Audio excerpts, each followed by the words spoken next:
ሰላም ጤና ይስጥልን። በመላው ዓለም የምትገኙ የተወደዳችሁ የሮሃ ቲቪ ተከታታዮች የሚያዝያ 15 2018 ዓ.ም የረፋድ ዜናዎችን ይዘንላችሁ ቀርበናል። አፋብን ሚኒሊክ እዝ ልዩ ኮማንዶዎችን ሲያስመርቅ በጎንደር ቀጠና ለተሰዋው አርበኛ ጎንደር ጠቅላይ ግዛት በላይ እዝ የሀዘን መግለጫ አውጥቷል። ዝርዝር የግንባር መረጃዎችን ይዘናል። ብልጽግና በቴዲ አፍሮ ላይ ማንዣበቡን ተከትሎ ዓለም አቀፍ ተቋማት ክትትል እያደረጉ መሆኑ ተገልጿል።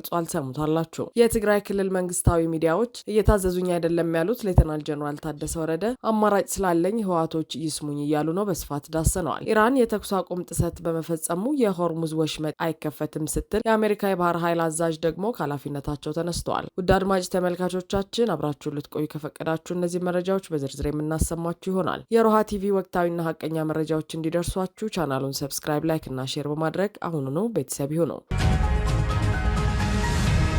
አፋብን ሚኒሊክ እዝ ልዩ ኮማንዶዎችን ሲያስመርቅ በጎንደር ቀጠና ለተሰዋው አርበኛ ጎንደር ጠቅላይ ግዛት በላይ እዝ የሀዘን መግለጫ አውጥቷል። በአፋብን ሚኒሊክ እዝ 105ኛ ኮር ስር የሚገኘው 71ኛ ክፍለ ጦር ለወራት ያሰለጠናቸው አራተኛ ዙር ምልምል ልዩ ኮማንዶዎችን ሚያዝያ 13 2018 ዓ.ም በታላቅ ድምቀት ተመርቀዋል። በምረቃ ስነ ስርዓቱ ላይ የሀገር ሽማግሌዎችና የሃይማኖት አባቶችን ጨምሮ የኮርና የክፍለ ጦር እንዲሁም የሬጅመንት አመራሮችና ጥሪ የተደረገላቸው ሌሎች እንግዶች የተገኙ ሲሆን የአካባቢውን ሰላምና ደህንነት የሚያስከብር የአማራን ህልውና የሚታደግ እንዲሁም ፍትህ ርትዕ የሚያሰፍን ብቁና ንቁ የፋኖ ኃይል መገንባቱን ታዳሚው ተመራቂዎቹ ካሳዩት ትርኢት አረጋግጧል። ክፍለ ጦሩ በየቀኑ ከሚያደርገው ውጊያ ጎን ለጎን ያልተቋረጠ የስልጠና መርሃ ግብር በማካሄድ የጠላትን ቅስም የሚሰብር ብቁና እጅግ ጠንካራ ኃይል ማፍራቱን አጠናክሮ እንደሚቀጥል አሳውቋል። በሌላ በኩል የፋኖን በትር መቋቋም ያቃተው የብልጽግና ሰራዊት ፋኖ ከተማ ሊገባ ነው በማለት በፍርሃት ተውጦ በጎጃም ቀጠና በጎንቻ ሲሶ እነሴ ወረዳ ደብረገነት ቀበሌ ከቀኑ 8 ሰዓት ላይ ምንም የጥይት ጩኸት በሌለበት ሁኔታ ቀበሌዎችን በመድፍ በመደብደብ ንጹሃን ላይ በመተኮስ ማህበር ተሰብስበው በቤት ስራ ላይ የተሰማሩ አርሶ አደሮች ላይ ጉዳት ያደረሰ ሲሆን አንድ ሰው ህይወት በመቅጠፍ 2 ሰዎች ከባድ ቁስለኛ ሆነዋል። ህይወቱ ያለፈው ይታያል ክንዴ የተባለ አርሶ አደር ሲሆን ተሚያያሌውና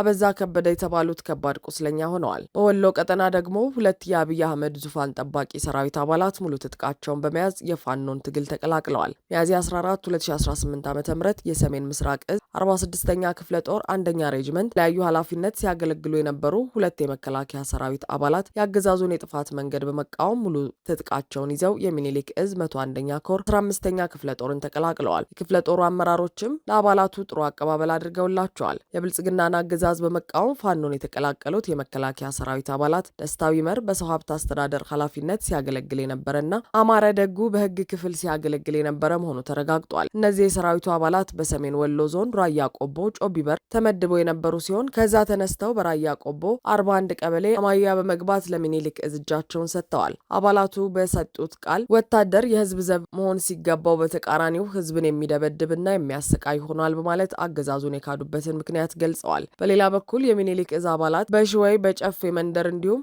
በአምዳምባ አቅጣጫ ጥቃት ለመክፈት የመጣውን የአብይ አህመድ ዙፋን ጠባቂ ሰራዊት አይቀጡ ቅጣት በመቅጣት ሙትና ቁስለኛ አድርገው መልሰውታል። ከዚህ ወታደራዊ እርምጃ ጎን ለጎንም በአገዛዙ ሰራዊት ላይ ሰፊ የማሳመን ስራ በመስራት የታችኛውን የሰራዊት መዋቅር የማፍረስ ስራ በከፍተኛ ሁኔታ እየተከናወነ እንደሚገኝ እዙ ገልጿል። ይህ በእንዲህ እንዳለ ከትናንት በስቲያ ሚያዝያ 13 2018 ዓ.ም ከደቡብ ጎንደር ንፋስ መውጫ ከተማ ወደ ሳሊ እንቅስቃሴ ያደረገውን የአገዛዙ ኃይል አይቀጡ ቅጣት ቀጥቶ ለተሰዋው አርበኛ አንደበት ክንዳለ የአፋብን ጎንደር ጠቅላይ ግዛት በላይ እዝ የሀዘን መግለጫ አውጥቷል። የሚመራውን አንበሳው ጋይንት ክፍለ ጦርን ይዞ የአገዛዙን ጦር የገጠመው አርበኛ አንደበት የአባቱን አርበኛ ክንዳለም አለምነህን የአርበኝነትና የመስዋዕትነት ታሪክ ደግመዋል። በእነ አርበኛ አንደበት ምት በከፍተኛ ሁኔታ የተደናገጠና የፈረሰው የጠላት ሰራዊት ሳሊ ላይ ከፊት ለፊት ያገኘውን ንጹሃን ሁሉ እየረሸነ ወደ ንፋስ መውጫ ይሸሽ ነበር። በዚህ ውጊያ ኦራል ሙሉ ሎጂስቲክስ ጨምሮ በርካታ ኃይሉ ተተኳሹ መሳሪያና ሎጂስቲክሱን በመማረክ የብልጽግናን ጨካኝ ሰራዊት እርቃኑን ማስቀረት ተችሎ ነበር። ታዲያ ጠላት ነቅሎ በሚሸሽበት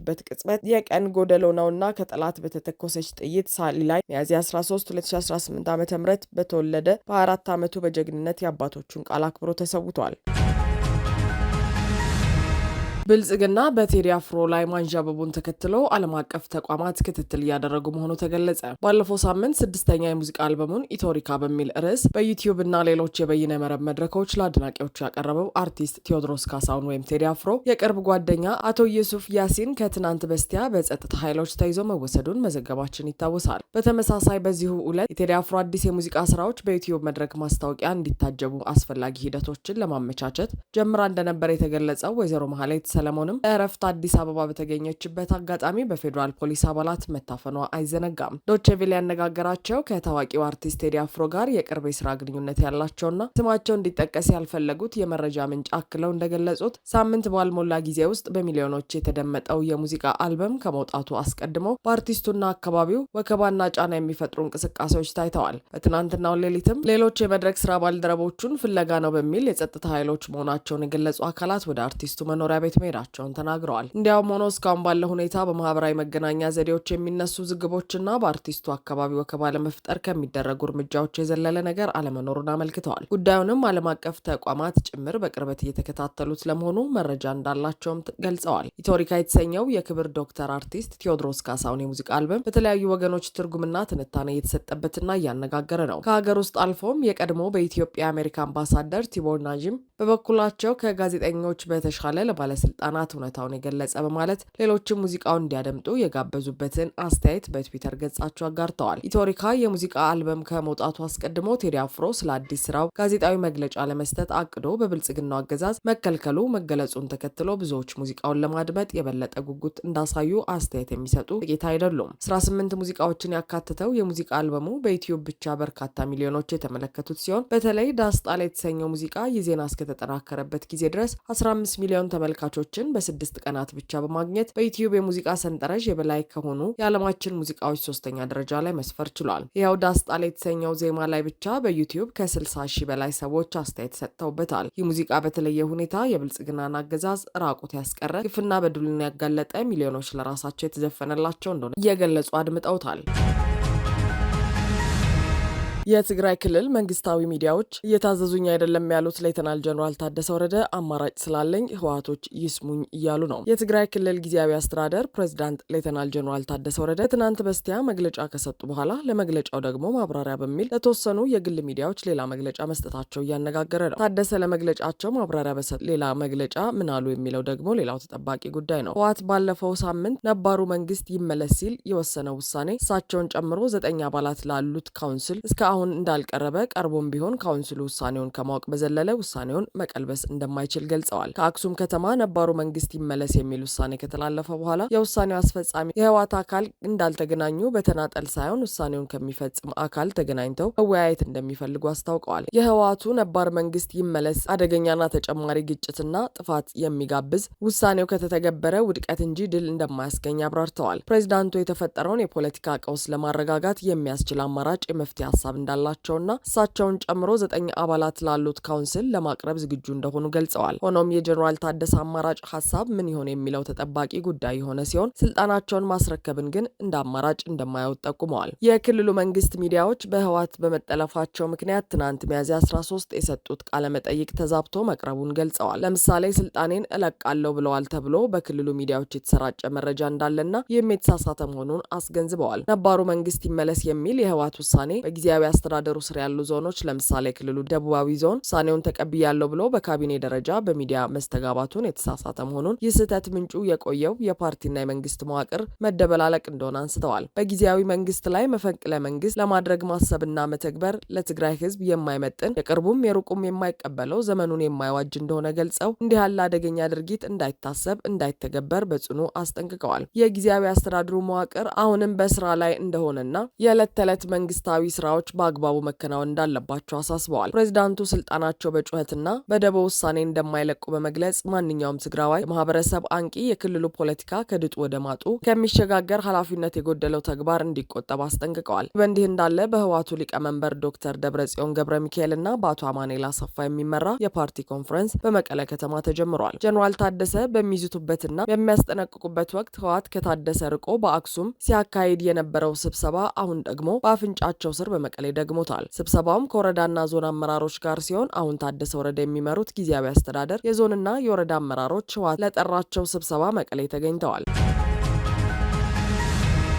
ኢራን የተኩስ አቁም ጥሰት በመፈጸሙ የሆርሙዝ ወሽመጥ አይከፈትም ስትል የአሜሪካ የባህር ኃይል አዛዥ ደግሞ ከኃላፊነታቸው ተነሱ። ኢራን ከአሜሪካ ጋር በምታደርገው ንግግር ዋነኛ ተደራዳሪ የሆኑት የሀገሪቱ ፓርላማ አፈ ጉባኤ አሜሪካና እስራኤል የተኩስ አቁም ስምምነቱን በግልጽ በመጣሳቸው የሆርሙዝ የባህር ወሽመጥ ሊከፈት አይችልም ብለዋል። መሐመድ ባጋር ጋሊባፍ ረቡዕ ዕለት በኤክስ ገጻቸው ላይ በጻፉት ጽሑፍ እንደገለጹት ከጥሰቶቹ መካከል የአሜሪካ የባህር ኃይል ወደ ኢራን ወደቦች የሚደረግ ጉዞ ላይ የጣለው እገዳ ይገኝበታል። ይህ የዓለምን ምጣኔ ሀብት ማሰር ነው ያሉት አፈ ጉባኤው እስራኤል ደግሞ በሁሉም ግንባሮች ጦርነት ናፋቂ አድርጓታል ብለዋል። የኢራን ፕሬዚዳንት ማሱድ ፔዜሽኪያን በበኩላቸው ቴህራን ለድርድር ክፍት ሆና ቀጥላለች፣ ነገር ግን የስምምነቶች መጣስ እገዳና ዛቻዎች ለእውነተኛ ድርድር ዋና እንቅፋቶች ናቸው ብለዋል። ማክሰኞ ማለዳ ላይ አሜሪካና ኢራን በፓኪስታን አዲስ የሰላም ድርድር ያደርጋሉ ተብሎ ተጠብቆ የነበረ ቢሆንም ቴህራን ወደ ኢስላማባድ ልዑካኗን ባለመላኳ አልተሳካም። በዚህ የተነሳ የአሜሪካን ልዑክ ይመራሉ የተባሉት ምክትል ፕሬዚዳንት ጄዲ ቫንስ ወደ ስፍራው ሳይሄዱ ቀርተዋል። ማክሰኞ ምሽት የአሜሪካው ፕሬዚዳንት ዶናልድ ትራምፕ ረቡዕ ዕለት የሚያበቃውን የሁለቱ ሀገራት የተኩስ አቁም ስምምነት ላልተወሰነ ጊዜ መራዘሙን አስታውቀዋል። የዋይት ሀውስ የፕሬስ ሴክሬታሪያት ካሮሊን ሌቪት ፕሬዚዳንቱ ያራዘሙት የተኩስ አቁም የጊዜ ገደብ እንደሌለው አብራርተዋል። ትራምፕ አሜሪካ በኢራን ላይ እያደረገችው ባለው የባህር ጉዞ እገዳ ደስተኛ መሆናቸውንና ኢራን በጣም እየተዳከመች መሆኗን መረዳታቸውን ጨምረው ተናግረዋል። መጫወቻ ካርዶች አሁን በፕሬዚዳንት ትራምፕ እጅ ናቸው ብለዋል። ጦርነቱ መቼ እንደሚያበቃ በጋዜጠኞች የተጠየቁት ሌቪት ይህንን የሚወስኑት ትራምፕ መሆናቸውን አስረድተዋል። የዩናይትድ ስቴትስ እና የአሜሪካ ሕዝብ ትክክለኛ ፍላጎት ያሳካ እንደሆነ ሲሰማቸው ይወስናሉ ብለዋል። የኢራኑ ተደራዳሪ አስተያየት የተሰማው አደገኛና ወሳኝ በሆነው የባህር መስመር ላይ ግጭቶች በቀጠሉበት ወቅት ነው። ኢራን በወሽመጡ ላይ የተንቀሳቀሱ የነበሩ 2 መርከቦችን መያዟን አስታውቃለች። ረቡዕ ጠዋት ኢራን 2 የጭነት መርከቦች በሆርሙዝ የባህር ወሽመጥ ለምርመራ መወሰዳቸውን አስታውቃለች። የመርከቦቹ መወሰድ ይፋ የተደረገው በባህረ ወሽመጡ ውስጥ በሚገኙ 3 የጭነት መርከቦች ላይ ጥቃቶቹን መሰንዘራቸውን ተከትሎ ነው። ሆርሙዝ ወሽመጥ ላይ ጥቃት ከደረሰባቸው 3 ኮንቴነር የጫኑ መርከቦች አንዷ የሆነችው ዩፎሪያ በዩናይትድ አረብ ኤምሬትስ ውስጥ ባለ ወደብ አቅራቢያ መልህቋን መጣሏን ቢቢሲ ቬሪፋይ አረጋግጧል። የባህር ኃይል ደህንነት ላይ የተሰማራው ቫንጋርድ በተባበሩት አረብ ኤምሬትስ ባለቤትነት የተያዘችው ዩፎሪያ ጥቃት የደረሰባት ከኢራን በስተ ምዕራብ መሆኑን ተናግሯል። በመርከቡ ላይም ሆነ በሰራተኞቹ ምንም አይነት ጉዳት መድረሱ አልተመዘገበም። ኢራን ስለ ዩፎሪያ ምንም አይነት አስተያየት ባትሰጥም ሌሎቹን 2 መርከቦች ኤምኤስሲ ፍራንቼስካ እና ኢፓሚኖንዳስን መያዟን ተናግራለች። ሁለቱም በደረሰባቸው ጥቃት ጉዳት እንደደረሰባቸው ተገልጿል። የኢራን አብዮታዊ ዘብ የባህር ኃይል ባወጣው መግለጫ መርከቦቹ ያለ ፍቃድ እየተንቀሳቀሱ እንደነበር ጠቅሶ ተደጋጋሚ ጥሰቶችን የፈጸሙ መሆናቸውን በመግለጽ የሆርሙዝን የባህር ወሽመጥ በሚስጥር ለቆ ለመሄድ እየሞከሩና የአቅጣጫ ስርዓቶችን እያዛቡ ነበር በሚል ወንጅሏቸዋል። በተጨማሪም በባህረ ሰላጤ ውስጥ የሚደረጉ እንቅስቃሴዎችን እየተከታተለ እንደሆነና ጥሰት በሚፈጽሙ ላይ ጠንካራ እርምጃ እንደሚወስድ አስጠንቅቋል። አብዮታዊ ዘቡ ጋር ግንኙነት ያለው የኢራን የዜና ወኪል ታስኒም በኋላ ላይ የኢራን ኮማንዶዎች 2 መርከቦች በቁጥጥር ስር ሲያውሉ የሚያሳይ ቪዲዮ ለቋል። መርከቦቹ ጥቃት ከደረሰባቸው ስፍራ ሳይንቀሳቀሱ በቁጥጥር ስር መዋላቸውን መረጃዎች ያሳያሉ።